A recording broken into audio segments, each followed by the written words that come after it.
আমাকে ছেড়ে দাও, ছেড়ে দাও আমাকে। আমি তোমাদের কি ক্ষতি করেছি? আ আ আমাকে মেরো না, মেরো না আমাকে। আমাকে আটকে রেখো না, ছেড়ে দাও, ছেড়ে দাও আমাকে। সীমার এই পাগলামো প্রকাশ আর তুষার দাঁড়িয়ে দেখছে।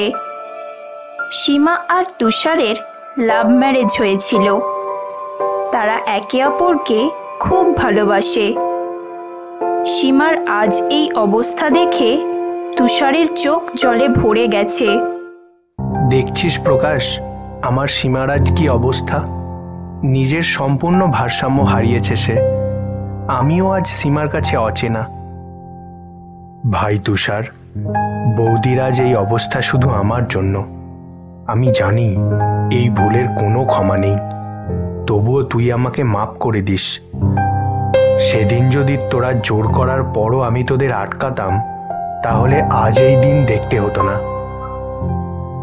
এর জন্য তুই নিজেকে দোষারোপ করিস না প্রকাশ। হয়তো এটাই আমার নিয়তি ছিল। তুই না আমার বাড়ি আসতিস, আর না তোদের সাথে এরকম ঘটনা ঘটতো। ঠিক এই সময় সীমার পাগলামো আবার আরম্ভ হলো।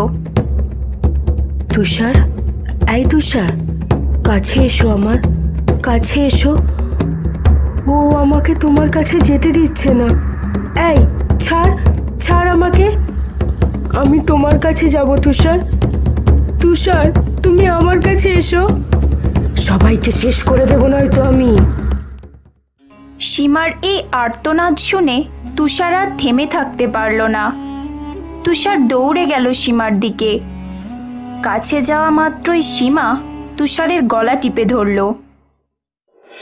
সীমা, সীমা ছাড়ো আমাকে, ছাড়ো বলছি, লাগছে আমার। সীমা ছাড়ো আমায়, আমি শ্বাস নিতে পারছি না। সীমা, শেষ করে দেব, সবাইকে শেষ করে দেব। আমি তো ডাইনি, তছনছ করে দেব সবকিছু। ডাক্তার, নার্স, কে কোথায় আছেন? একটু তাড়াতাড়ি আসুন। তুষারকে সীমার থেকে ছাড়ানো হয়েছে। সীমাকে ডাক্তার ঘুমের ওষুধ ইনজেক্ট করে ঘুম পাড়িয়ে দিয়েছে। এখন তুষার আর প্রকাশ একটি চায়ের দোকানের সামনে দাঁড়িয়ে। ভাই তুষার, মনে পড়ে সেই দিনের কথা? হ্যালো প্রকাশ, আমি তুষার বলছি, কেমন আছিস? আরে আমি ভালো আছি। তুই তো শহরের বড় বাবু হয়ে গেছিস। আমাদের কথা, আমাদের এই গ্রামের কথা, সে তো সব ভুলেই গেছিস। না বন্ধু না, কিচ্ছুই ভুলিনি। তাই তো আজ বিকেলে আমি আর সীমা তোদের গ্রামে রওনা দিচ্ছি। আরে তুই তো খুব আনন্দের খবর শোনালি রে। ঠিক আছে, তোরা সাবধানে আসিস। আমি তোদের এখানে সমস্ত ব্যবস্থা করে রাখব। প্রকাশ আর তুষার ছোটবেলার বন্ধু। দুজনের ছোটবেলা এই গ্রামেতেই কেটেছে। পরে চাকরি সূত্রে তুষার শহরে চলে যায়। তুষার আর সীমা অনেকদিন পর গ্রামে আসছে। তারা দুজনে রওনা দেয়। অনেকদিন পর ছোটবেলার বন্ধু তুষার গ্রামে আসছে শুনে প্রকাশ খুবই আনন্দিত হয়। স্টেশনে ট্রেন ঢুকছে। তুষার আর সীমা প্ল্যাটফর্মে নেমে দাঁড়ায়। এখন তারা প্রকাশের বাড়িতে এসে পৌঁছেছে। এতদিন পর তোরা সত্যি গ্রামে আসবি আমি ভাবতে পারিনি। আমি অনেক খুশি হয়েছি।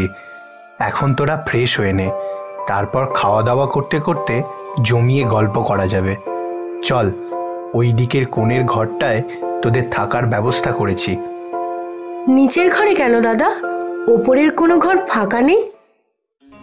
ওপরে না, মানে ইয়ে ওপরে হচ্ছে যে। কিরে প্রকাশ, এত আমতা আমতা করছিস কেন?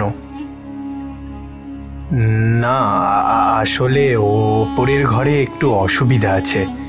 আমরা কেউ যাই না সেখানে। ওপরে যাস না মানে? হ্যাঁ, কি অসুবিধা সেখানে? সে অনেক বড় ঘটনা দিদি, ছাড়ুন না, আপনারা বরং নিচের ঘরেই থেকে যান। না বৌদি, অসুবিধাটা কি আর কেউ ওখানে কেন যায় না এটা না শুনে আমরা এক চুলও নড়ব না। আচ্ছা, এতই যখন জোর করছিস শোন তাহলে। সেদিন ছিল প্রচণ্ড ঝড় বৃষ্টির একটা রাত। বড় বৌদি হাসপাতালে ভর্তি হয়। একটা কন্যা সন্তানের জন্ম দিতে গিয়ে বৌদি মারা যায়।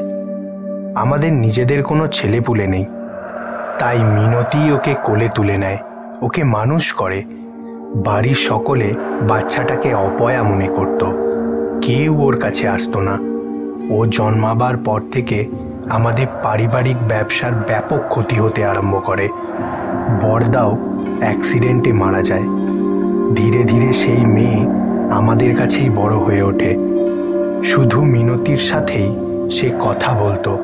একদিন মেজদা, আমি বুঝতে পারি না এত কিছুর পরে ওকে এই বাড়িতে কেন রাখা হয়েছে। অপয়া মেয়ে একটা, ডাইনি একজন, জন্মের পর থেকে মা বাবাকে খেয়েছে, এবার আমাদের মাথার ওপর বসে আমাদের সর্বনাশ করছে। দাদা, এইভাবে বলছেন কেন? এতে ওর কি দোষ? তুমি একদম চুপ করো। ওর নাম ছিল কাজল। সেদিন থেকে দিনের পর দিন ওকে অপয়া ডাইনি বলে ওপরের ঘরে বন্দি করে রাখা হতো। কাজল বদ্ধ ঘরে থাকতে থাকতে নিজের মানসিক ভারসাম্য হারালো। যেই তার কাছে যেত তাকে মারধর করতে আরম্ভ করলো কাজল। একদিন সে এই যন্ত্রণা সহ্য করতে না পেরে আত্মহত্যা করলো। ওই ঘর থেকে ওর দেহ উদ্ধার করার সাথে সাথে একটি ডায়েরি পাওয়া গেল। ডায়েরির ওপরে লেখা ছিল ডাইনির জন্ম। কাজল সেটার মধ্যে নিজের হাতে তার সব দুঃখ কষ্টের কথা লিখেছিল। সেই ডায়েরি একমাত্র মেজদা পড়েছিল। পরদিন সকালে মেজদার লাশ পাওয়া যায়। সেদিন থেকে ওপরের ঘর ওই ডায়েরি সহ বন্ধ পড়ে আছে। বন্ধু, তুই চাপ নিস না, এখনো তোরা এসব বিশ্বাস করিস? হ্যাঁ, আমরা ওই ওপরের ঘরেই থাকবো। কিন্তু কোনো কিন্তু না, আমরা ওপরে গেলাম, আর আজ আমরা কিছু খাবো না। তুষার আর সীমা ওপরের ঘরে চলে যায়। সেই ঘরে ঢুকেই তারা কাজলের সেই ডায়েরি দেখতে পায়, যার ওপরে লেখা আছে ডাইনির জন্ম। দেখে তো খুব ইন্টারেস্টিং মনে হচ্ছে। এই তুষার, তুমি শুয়ে পড়ো, আমি একটু পরে ঘুমাবো। ওকে, যেটা তোমার মনে হয়। তুষার শুয়ে পড়ে আর সীমা সেই ডায়েরি পড়তে থাকে। পরদিন সকাল থেকে সীমা অস্বাভাবিক আচরণ শুরু করে। আমি অপয়া, আমি ডাইনি, আমি সব কিছু শেষ করে দেব, আমি তছনছ করে দেব সব কিছু। সব কিছু মনে আছে প্রকাশ, সব কিছু মনে আছে। সেই রাত আমার জীবনে অভিশাপ হয়ে এসেছিল। বর্তমানে সীমা তুষারকে আর একদমই চিনতে পারে না। তার অবস্থা দিন দিন খুবই খারাপ হয়ে পড়ছে। এখন তাকে দড়ি দিয়ে বেঁধে রাখতে হয়। কেউ সামনে গেলেই তাকে মারতে যায় সীমা। আজ সকালে সীমার জীবনের প্রদীপ নিভে যায়। না ফেরার জগতে সীমা হারিয়ে যায়। তুষার ঘুমাচ্ছে। তুষার, তুষার, আমাকে তোমার কাছে টেনে নাও, আমি তোমার কাছে যেতে চাই।